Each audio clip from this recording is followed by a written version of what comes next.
nó chuối skin và lại thiếu chúa sẽ là skin lại ra video nó xem đó nè mà sẽ berat chuan mà berat mà cái này để bây giờ lọt thoát tuổi này nhá video nên kalau tidak nggak ini lo ya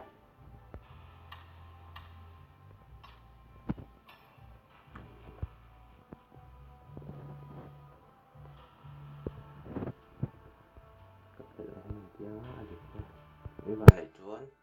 sila skin in dong nga cái van do en chuan silver fragment in dong nó lihat na sa turun niya at tira kamak na ya min kasi ya kasi kung sino akan ano na macam dapat tuan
video masakan bom kamu jauh lah wah nanti cari tahu nih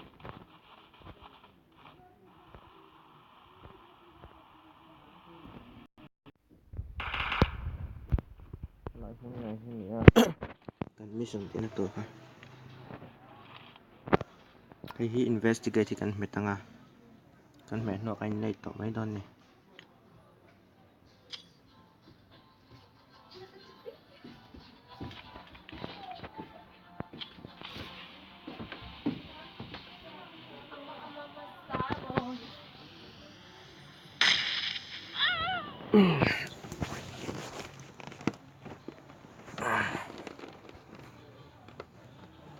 Janin to pia kan load changa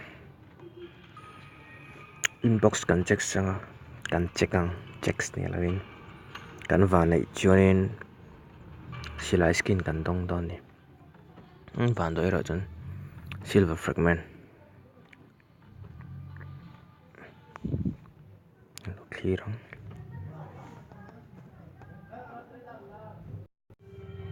lại gần ăn chi nắng bạn tôi nhỉ cái tiếng tuần thế nó chance cả Miramar me bị cả company lo mà sẽ đã có sum ni le pele chungin voi khat chi kha attempt the wang khanin kena video dang chu kan attempt na chu kan lo ti lang lai to ni kha pokhan pot mai sela in ti ve chin du ni in van nei ni chunin donga in ti ve chin du ni chuan lo apply ve thei to ni chu ka lo me